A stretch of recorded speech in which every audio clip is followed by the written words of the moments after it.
But அவருக்கு வேணுமான corpus பார்த்தீங்கன்னா 3 crores. So அதை என்னால் அச்சீவ் பண்ண முடியுமா அப்படின்னு கேட்டிருந்தாரு. ஸோ அதை பற்றி பேசுறதுக்கு முன்னாடி நம்ம நிஃப்டியுடைய டேட்டாவை எடுத்துக்கலாம். ஓகே. ஸோ நிஃப்டி 1999லேருந்து எடுத்துக்கலாம். நம்ம சப்போஸ் இவர் வந்து ஒரு 10 lakhs அப்போ பண்ணியிருந்தாங்க. 10 லட்சம் நீங்கள் கேட்டதுனால 10 lakhs நீங்கள் எடுத்துக்கிட்டிங்கன்னா நிஃப்டி டிஆர்ஐ எடுத்துக்கிட்டிங்கன்னா 14% மேலே இருக்கும். 14% returns for 10 lakh investments. Every time it reaches the new high. Sir இப்போது நீங்கள் சொன்னதை வச்சு பார்த்தா கிராஷ் டைமில் வந்துட்டு வணக்கம் சார். வணக்கம் கேஷவ் சார். நம்ம போன வீடியோலேயே சொல்லியிருந்தோம், உங்களுக்கு ஏதாவது டவுட்ஸ் இருந்தால் கேட்கலாம், நீங்கள் சார் கிட்ட கேட்டு நான் அதை கிளியர் பண்ணுறேன் அப்படின்னு சொல்லியிருந்தேன். ஸோ ஒருத்தர் என்ன கேட்டிருந்தாருன்னா, அவர்கிட்ட இப்போ ஒரு 10 லட்சம் இருக்காங்க சார். ஸோ அதை வந்து அவர் ஒன் டைம் தான் இன்வெஸ்ட் பண்ணுறான்னு ஒரு பிளானில் இருக்காரு. பட் அவருக்கு வேணுமான கார்பஸ் பார்த்தீங்கன்னா 3 crores. ஸோ அதை என்னால் அச்சீவ் பண்ண முடியுமா அப்படின்னு கேட்டிருந்தாரு. ஸோ அதை பற்றி பேசுறதுக்கு முன்னாடி எனக்கு ஒரு டவுட் என்னன்னா சார், நான் எப்போ உங்கள்கிட்ட பேசினாலுமே நீங்கள் என்கிட்ட டேட்டா வச்சு தான் நிறைய பேசுறீங்க. இந்த இயரில் என்ன நடந்திருக்கு பாருங்க, இந்த இயரில் என்ன நடந்திருக்கு பாருங்கன்னு சொல்லிட்டு. ஸோ ஏர்லியராக, அதாவது 2000 அந்த டைமில் வச்சுக்கலாம் சார். இப்போ 10 lakhs சொன்னேன்ல சார், இதே 10 lakhs அந்த டைமில் இன்வெஸ்ட் பண்ணியிருந்தா எவ்வளோ சார் அவங்க கார்பஸ் பில்ட் பண்ணியிருப்பாங்க? ஸோ நம்ம நிஃப்டியுடைய டேட்டாவை எடுத்துக்கலாம். ஓகே. ஸோ நிஃப்டி 1999லேருந்து எடுத்துக்கலாம். நம்ம சப்போஸ் இவர் வந்து ஒரு 10 lakhs அப்போ பண்ணியிருந்தாருன்னா 10 lakhsங்கிறது வந்து ஒரு பெரிய பணம். ஆமாம். அப்போது 10 lakhs வேணா 1 lakhன்னு எடுத்துக்கங்க, எப்படி உங்களுக்கு சௌரியமாக எடுத்துக்கங்க. 10 லட்சம் நீங்கள் கேட்டதுனால 10 lakhs நீங்கள் எடுத்துக்கிட்டிங்கன்னா இன்றைக்கி வந்து மோர் தென் 3 crores இருக்குது. ஓகே. இதோடைய ரிட்டர்ன்ஸ் பார்த்தீங்கன்னா, நிஃப்டியோடைய ரிட்டர்ன்ஸ் பார்த்தீங்கன்னா 14%க்கு மேலே இருக்குது. நிஃப்டி டிஆர்ஐ எடுத்துக்கிட்டிங்கன்னா 14%க்கு மேலே இருக்கும் உங்களுக்கு. 14% returns for 10 lakh investments in Nifty 50 has delivered more than 3 crores. இத்தனை வருஷம் ஆயிருக்கு இல்லையா? ஆல்மோஸ்ட் எவ்வளோ 26 வருஷம் ஆயிருக்கு. 25-26 வருஷம் ஆயிருக்கு. ஆக்சுவலாக இந்த 26 வருஷமும் வருஷம் 14% ரிட்டர்ன்ஸ் கொடுக்கல. நிறைய அப்ஸு, நிறைய டவுன்ஸு அண்ட் நிறைய வருஷத்துக்கு ரிட்டர்ன்ஸ் இல்லாமல் இருந்திருக்கு ஆக்சுவலாக. சார் இப்போது நீங்கள் சொன்னீங்க இந்த மாதிரி வந்து 10 லட்சம் இன்வெஸ்ட் பண்ணால் 3 கோடி வந்து இவ்வளோ டைம் பீரியட் எடுத்திருக்கும் அப்படின்னு சொன்னீங்க. நடுவில் பார்த்தீங்கன்னா 2008 ஒரு பெரிய கிராஷ் வந்துச்சு. ஸோ அந்த டைமில் அது என்ன சார் ஆயிருக்கும்? இது ரொம்ப இன்ட்ரெஸ்டிங்கான டேட்டா. இந்த 25 வருஷத்தில் 3 கோடி ஆயிருக்குங்கிறது வந்து ஒரு பாஸ்ட் டேட்டா. சப்போஸ் நீங்கள் பெஸ்ட்டு 15 days விட்டுருந்தீங்க, சப்போஸ் நீங்கள் வந்து ஒரு 15 நாள் அந்த இன்வெஸ்ட்மெண்ட்ஸ் வச்சிடல அப்படின்னா என்னென்னா, நடுவில் எடுத்திருப்பீங்க, அப்புறம் திருப்பி இன்வெஸ்ட் பண்ணியிருப்பீங்க, மார்க்கெட் மேலே போயிருக்குங்கிற போது எடுத்திருப்பீங்க, மார்க்கெட் டவுன் ஆகும்போது எடுத்திருப்பீங்க. இந்த மாதிரிலாம் நீங்கள் பையிங் அண்ட் செல்லிங் பண்ணி நிறைய ட்ரேட் பண்ணி வாங்கி விற்று அந்த பெஸ்ட்டு 15 days நீங்கள் விட்டுருந்தீங்கன்னா உங்கள் 3 கோடி கார்பஸ் என்னவா இருக்கும் தெரியுமா இன்றைக்கி? ஜஸ்ட் கெஸ் என் நம்பர்னோ தெரியல சார். 3 கோடின்றது என்ன சார்? ஒரு 2 கோடி அந்த மாதிரி ஆச்சு. அது 1 கோடி கம்மியாயிருச்சா? இன்ஃபேக்ட் அதோடைய வேல்யூ 1 crore தான். Which means 2 crores have been erased. Okay. So 10 லட்சங்கிறது 3 கோடி ஆயிருக்கு. அதுதான் வந்து மார்க்கெட் ரிட்டர்ன்ஸ். ஆனால் நீங்கள் வாங்கி விற்று 15 நாளை விட்டுருந்தீங்கன்னு சொன்னால் உங்களுக்கு கிடைச்ச corpus only 1 crore. Which means 2 crores market கொடுத்துருக்கு, பட் இன்வெஸ்டர்ஸ்க்கு வந்திருக்காது. சப்போஸ் நீங்கள் 50 பெஸ்ட் டேஸை விட்டுட்டீங்கன்னா, சப்போஸ் 50 பெஸ்ட் டேஸ்னால் என்னென்னா, 2008 ஒரு 10 நாள் நல்லா இருந்திருக்கும், 2009 ஒரு 10 நாள் நல்லா இருந்திருக்கும், 2004 ஒரு 2 நாள் நல்லா இருந்திருக்கும். இந்த மாதிரி இந்த பெஸ்ட் டேஸ்ன்னு ஸ்டாக் மார்க்கெட்டில் இருக்குது. அன்றைக்கி மார்க்கெட்டில் பார்த்தீங்கன்னா 10% ரிட்டர்ன்ஸ் கொடுத்துருக்கும். ஒரு கவர்மெண்ட் சேஞ்ச் ஆகும்போது டவுன் ஆகியிருக்கலாம். ஸோ இது மாதிரி பெஸ்ட் டேஸ், ஒஸ்ட் டேஸ்ன்ட்டு இருக்குது ஸ்டாக் மார்க்கெட்டில். நீங்கள் பெஸ்ட்டு 50 days-ஐ நீங்கள் விட்டுட்டிங்கன்னா, 15 days இல்லை 50 days-ஐ விட்டுட்டிங்கன்னா, 50 நாளை நீங்கள் விட்டுட்டிங்கன்னு சொன்னால் என்ன உங்கள் கார்பஸ் என்னவாக இருக்கும்? இல்லை சார், ஆல்ரெடி 2 கோடி எரேஸ் பண்ணிட்டீங்க. ஸோ அதையும் விட்டால் என்ன சார், ஒரு 40 லட்சம் இந்த மாதிரி வந்துருக்குமா? Just 20 lakhs. ஸோ நீங்கள் போட்ட 10 லட்சம் வந்து 20 லட்சம் தான் இருக்கும். ஸோ என்ன இதுலேருந்து கிளியராக சொல்லுதுன்னா, இந்த லாங்கர் டைமில் நீங்கள் ரொம்ப மார்க்கெட்டை பற்றி யோசிக்க வேணாம். டவுன் ஆகுது, மேலே போகுது, இதெல்லாம் பார்க்க வேணாம். The bull market is longer than the bear market. Okay. Every time it reaches the new high, it further scales up further. The sense 30,000 சென்செக்ஸும் high தான், 40,000 சென்செக்ஸும் ஹை தான், இன்றைக்கி 86,000 சென்செக்ஸ் இதுவும் ஹை தான். ஸோ என்னென்னா it's a developing economy. So ஒரு every high வந்து என்ன பண்ணுவதுன்னா, அது வந்து சென்செக்ஸும் சரி நிஃப்டியும் சரி அது வந்து ரீச் பண்ணிக்கிட்டே இருக்கு அட் எவ்ரி இன்டர்வல். ஸோ இதுதான் ஹைன்னு நம்ம சொல்ல முடியாது நம்ம. So bull market is longer than the bear market. நீங்கள் இன்னொரு கொஸ்டின் என்ன கேட்டிங்கன்னா, 2008 கிராஷ். ஸோ 2008 கிராஷ் இருந்தது இல்லையா? ஸோ 2008-9 மார்க்கெட்டுங்கிறது வந்து ஒரு வெரி வெரி இன்ட்ரெஸ்டிங் மார்க்கெட். இந்த 2008-2009 வந்து நான் வந்து ஒரு சின்ன பையன், பட் இருந்தாலும் எனக்கு ஓரளவுக்கு ஒரு 5-6 இயர்ஸ் எக்ஸ்பீரியன்ஸ் இருந்தது. எனக்கு அதில் அது கிடைச்ச லெசன்ஸ் தான் எனக்கு most of the lessons. Okay. இந்த 2008-2009 வந்து பார்த்தீங்கன்னா, உங்களுக்கு ஒரு இன்ட்ரெஸ்டிங்காக 2 டேட்டா மட்டும் சொல்லிடுறேன். தென் ஐ வில் ஆன்சர் என்ன ஆச்சுங்கிறது. ஓகே. 2008 ஜனவரியில் ஃபால் ஆகும்போது எல்லாரும் என்ன சொன்னாங்க, ஸ்டாக் மார்க்கெட்லாம் மேலேயே போகாதுப்பா, கீழே வரும்னு சொல்லி ஃபால் ஆச்சு. மார்ச்சில் திருப்பி ஃபர்தராக ஃபால் ஆச்சு. ஸோ இது வந்து கரெக்ஷன் கிடையாது, ஏதோ ஒரு பெரிய ப்ராப்ளம். பட் செப்டம்பரில் பார்த்தீங்கன்னா லீமன் பிரதர்ஸ் கொலாப்ஸ், சத்தியம் கொலாப்ஸ் எல்லாம் நடந்தது. இனிமேலுக்கு பங்குச்சந்தையே ப்ராப்ளம் தான் அப்படின்னாங்க. திடீர்னு ஜனவரி பிப்ரவரியில் மார்க்கெட் திருப்பி ரெக்கவர் ஆச்சு. Which is January 2009 market recover ஆரம்பிச்சிருச்சு. அப்புறம் மே மந்த் வந்து புது கவர்மெண்ட் வந்தோன்னா மார்க்கெட் எங்கேயோ போயிடுச்சு. ஸோ இந்த மார்க்கெட்டில் பார்த்தீங்கன்னா பெஸ்ட் டைம் டு செல்லுன்னு பார்த்தீங்கன்னா ஜனவரி 2008. தி பெஸ்ட் டைம் டு பைன்னு பார்த்தீங்கன்னா மார்ச், மே, செப்டம்பரு, இதெல்லாம் பெஸ்ட் டைம் டு பை. அதுக்கப்புறமா சேஸ் பண்ணாங்க இல்லையா, மே 2009க்கு அப்புறம் தான் மார்க்கெட்டு இன்னும் நல்லா ஸ்டடியாக இருந்தது. இதுதான் பெஸ்ட் டேஸை விட்டுருப்பாங்க. இந்த சமயத்தில் இவங்க இன்வெஸ்ட் பண்ணாமல் இருந்திருந்தா, இந்த சமயத்தில் இவங்க எக்ஸிட் பண்ணியிருந்தா ஹாஃப் ஆஃப் த ரிட்டர்ன்ஸ் போயிருக்கும் அவங்களுக்கு. ஓகே. ஸோ எப்போ பெஸ்ட் வரும் எப்போ ஒஸ்ட் வரும்ங்கிறது தெரியாது. ஒரு பணம் நம்ம வந்து ஒரு ப்ராப்பர்ட்டி மாதிரி ஒரு பணத்தை ஈக்விட்டியில் வச்சுருந்தோம்னு சொன்னால் we should continue to make an investments and we should have faith in making an investmentsங்கிறது வந்து 2008-9 லெசன் சொல்லிச்சு. ஸோ இந்த 2008 கிராஷ் வந்தது இல்லையா, இது யாரெல்லாம் ஒரு 3-4 இயர்ஸ் ஹோல்ட் பண்ணாங்களோ, ஒரு 2011-12 வரைக்கும் ஹோல்ட் பண்ணாங்களோ, அவங்களுக்குலாம் ஒன்றும் பெரிய நெகட்டிவ் ரிட்டர்ன்ஸ் கிடையாது. ஓகே. இன்ஃபேக்ட் போட்ட பணத்துக்கு மேலேயே வந்துருச்சு ஆக்சுவலாக. இன்ஃபேக்ட் ரிட்டர்ன்ஸ், நல்ல ரிட்டர்ன்ஸ் வரதுக்கு ஒரு 5-7 இயர்ஸ் ஆச்சு ஆக்சுவலாக.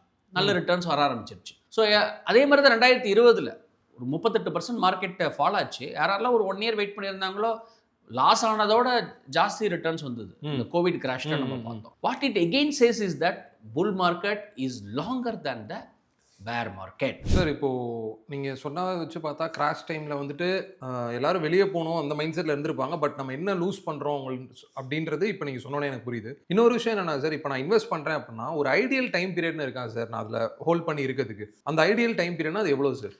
7 வருஷம். ஓகே. 7 வருஷத்துல நிஃப்டி எடுத்து பார்த்தா 7 வருஷத்துல யாரும் நெகட்டிவ் ரிட்டர்ன்ஸே பண்ணதில்லை. அதனால தான் நம்ம 743ன்னு ஒரு ஃபார்முலா ஒன்று ஏற்கனவே நம்ம பண்ணியிருக்கோம். விச் மீன்ஸ் அட்லீஸ்ட் நீங்கள் 7 வருஷம் தொடர்ந்து நீங்கள் முதலீடு பண்ணுற பட்சத்தில், இன்ஃபேக்ட் எஸ்ஐபி மூலமாக பண்ணுற பட்சத்தில் customers have not lost money. The average ரிட்டர்ன்ஸே in excess of more than 10% வந்திருக்கு. இது past data. Because past is no guarantee to future, but it will give an indication. இந்த பாஸ்ட் டேட்டா என்ன சொல்லுதுன்னா, அந்த லாங்கரா இருக்க ரிஸ்க் கம்மின்னு சொல்லுது. நீங்க நாட்கள் கம்மியா ஜாஸ்தி கொடுக்க என்ன ஆகும்னா உங்க பணத்துடைய வேல்யூ வந்து எரோட் ஆகிறது சான்சஸ் ஆர் வெரி வெரி லிமிட்டட்ங்கிறதையும் இந்த மார்க்கெட் சொல்லுது. சார், இப்போ ஈக்விட்டி இப்போ நீங்க சொல்றப்பே பார்த்தீங்கன்னா கிராஷ்னு ஒன்று வருது, திரும்ப ரெக்கவர் ஆகுது, கிராஷ்னு ஒன்று வருது. ஆனால் எந்த ஃபினான்ஷியல் இன்ஃப்ளூயன்சர்கிட்ட கேட்டாலுமே அவங்க சொல்கிற விஷயம்னா ஈக்விட்டி தான் பெஸ்ட் இன்வெஸ்ட்மெண்ட் ஆப்ஷன் அப்படின்னு சொல்கிறாங்க. எதனால சார்? இப்போது நீங்கள் உங்கள் ஏஜே எடுத்துக்கோங்களேன், 45 வயசு இருக்குமா சார் உங்களுக்கு? 45 கரெக்டாக. 45 உங்களுக்கு கரெக்டாக. ஸோ நீங்கள் சொல்லுங்கள் சார், நீங்கள் ஈக்விட்டி மார்க்கெட்டை எப்போலேருந்து பார்த்துட்ருக்கீங்க? அதோட டேட்டா நீங்கள் பார்த்தப்போ உங்களுக்கு எப்படி இருந்துச்சு? இந்த 45 இயர்ஸ் டேட்டாவை நான் போத் ஈக்விட்டியும் பார்க்குறேன், டாலர் டு ருப்பி இதுவும் பார்க்குறேன். ஆல்மோஸ்ட் ஒரு 45 இயர்ஸாக பாஸ்ட் டேட்டாவை எடுத்து பார்க்கும்போது பார்த்தீங்கன்னா 80% of the time stock market delivered positive returns. Okay. ஈக்விட்டியில் நெகட்டிவ், நெருப்பில் வச்சா சுடும், பயமாக இருக்கும், பங்குச்சந்தைக்குள்ளெல்லாம் போகக்கூடாது, அதெல்லாம் வந்து ஒரு பெரிய ப்ராப்ளம், இதெல்லாம் சொல்கிறாங்க இல்லையா. இப்படி இருந்த போதிலுமே 1980லேருந்து நீங்கள் எடுத்து பார்த்தீங்கன்னு சொன்னால் the data says 80% of the time positive returns தான் கொடுத்துருக்கு. நம்ம வேணால் வியூவர்ஸ்க்கு அந்த டிஸ்கிரிப்ஷனை போட்டு நம்ம காமிக்கலாம்.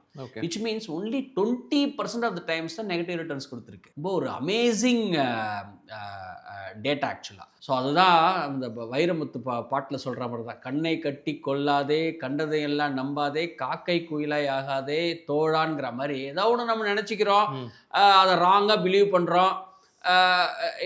அது கிடையாது. நம்ம வந்து கொஞ்சம் ப்ராடர் சென்ஸில் என்ன அசட் கிளாஸ் எப்படி பண்ணியிருக்கு அப்படின்னு நம்ம கொஞ்சம் பொறுமையாக நிதானமாக எடுத்து பார்த்தோம்னா equity has done really well in the long run. In fact phenomenal returns. இது பாஸ்ட்டு, ஃபியூச்சரும் அதே மாதிரி இருக்கிறதுக்கு வாய்ப்புகள் நிறைய இருக்குது. ஓகே சார், இப்போ நம்ம பாஸ்ட்டு ஃபியூச்சர்னு இப்போ நீங்கள் வேர்ட் ஆட் பண்ணாலும் நம்ம ஸ்ட்ரெயிட்டாக நம்ம ஸ்டார்டிங்கில் கேட்ட கேள்வியோட கேல்குலேஷனுக்கு போயிடலாம்னு நினைக்கிறேன் சார். ஏன்னா இப்போ ஒருத்தர் வந்து 10 லட்சம் இப்போ வச்சிருக்காரு சார், இன்னைக்கு இன்வெஸ்ட் பண்றாரு, அவர் எத்தனை வருஷத்துல அவர் நினைக்கிற அந்த 3 கோடி அச்சீவ் பண்ண முடியும் சார்? இனிமே பண்ண போற விஷயங்கள் என்ன? அதாவது ஃபியூச்சர்ல எப்படி நம்ம பண்ணணும் அப்படின்றது ஒரு கால்குலேஷனா சொல்லிருங்க.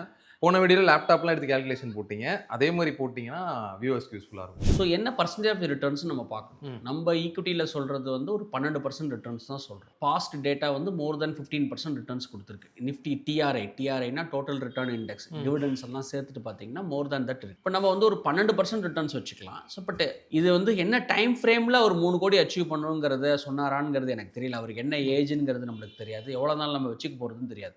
பட் சிம்பிள் கால்குலேஷன் உங்களுக்கு சொல்கிறேன். சப்போஸ் 10 லட்ச ரூபா உங்களுக்கு 3 கோடி ஆகணும், 15 வருஷத்துலேயே ஆகணும்னு சொன்னால் உங்களுக்கு 25% ரிட்டர்ன்ஸ் கொடுத்தா மட்டும்தான், 25.45 ப்ரிசைஸாக 25% கொடுத்தா மட்டும்தான் அது 3 கோடி ஆகும்.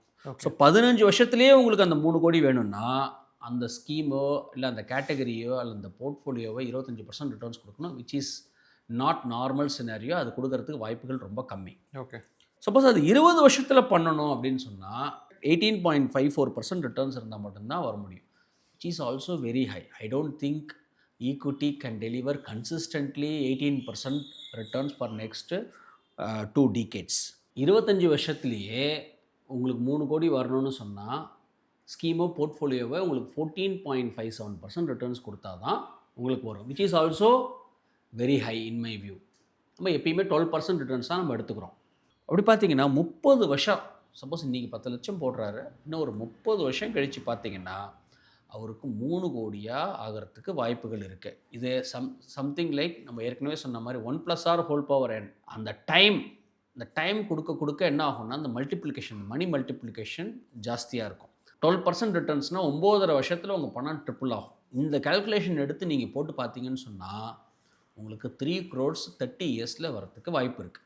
இதில் இன்ஃப்ளேஷன் இருக்குது, டைம் வேல்யூ இருக்குது, இதெல்லாம் இருக்குது. பட் இருந்த போதிலும் 3 crores டைம் வேல்யூ படி இன்ஃப்ளேஷன் அட்ஜஸ்ட் பண்ணிங்கன்னு சொன்னாலே it's very decent return in my view. Sir, இப்போ எங்களுக்கு நீங்கள் கால்குலேஷன்லாம் கொடுத்துட்டீங்க. ஸோ இதுக்கு முன்னாடி நம்ம மார்க்கெட் எப்படிலாம் பிஹேவ் பண்ணுச்சுன்னு பாஸ் டேட்டா பற்றி பேசணும்ல சார். இப்போ மியூச்சுவல் ஃபண்ட் அந்த டைமில் எப்படிலாம் சார் இருந்துச்சு? ஸோ நீங்கள் சார் மியூச்சுவல் ஃபண்ட் டிஸ்ட்ரிபியூட்டராக நீங்கள் பார்க்குற வியூ எப்படி சார்? மியூச்சுவல் ஃபண்ட் எப்படி பிஹேவ் பண்ணுச்சு? இல்லை, நீங்கள் மியூச்சுவல் ஃபண்ட்ஸு வந்து ஃபினாமினல் ரிட்டர்ன்ஸ். ஓகே. நீங்கள் மார்க்கெட்டில் 10 லட்சம் போட்டிருந்தீங்கன்னா 3 கோடிக்கு மேலே ஆயிருக்குன்னு நம்ம நிஃப்டி 50 பற்றி சொன்னோம். எனக்கு நிறைய டேட்டா கிடையாது. 2-3 மியூச்சுவல் ஃபண்ட்ஸ் தான் 28-30 வருஷம் ஆயிருக்கு. ஆக்சுவலாக நான் 2 மியூச்சுவல் ஃபண்ட்ஸோடைய டேட்டாவை நான் உங்களுக்கு கொடுக்குறேன், which is Nippon India growth fund. Okay. இப்போ வந்து மிட் கேப் ஃபண்டு. இந்த ஃபண்டில் நீங்கள் 10 லட்சம் போட்டிருந்தீங்கன்னா நான் சொல்கிற மாதிரி இந்த 10 லட்சங்கிறது வந்து ஒரு பெரிய பணம்.